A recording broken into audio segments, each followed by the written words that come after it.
Supreme court के जज justice काजी फाइज ईसा ने कहा है कि मैं 2014 से आपका हमसाया हूँ।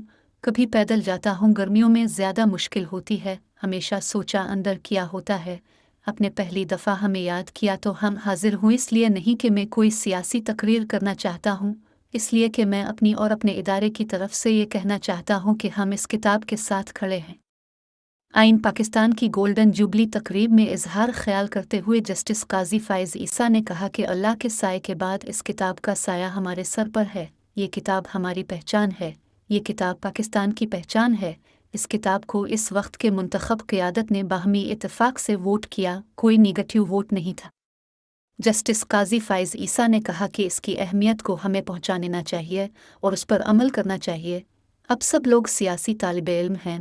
मैं कानून का कीड़ा हूँ, मैं कानून के तरीके से चीज़ें देखता हूँ, अब सियासत के तरीक़ों से। सियासत आपका मैदान है, मेरा नहीं, कानून मेरा मैदान है। अब तबसरे कर सकते हैं, तनक़ीद भी हम पर कर सकते हैं और तनक़ीद हमने सुनी भी, मगर हम हल्फ उठाते हैं।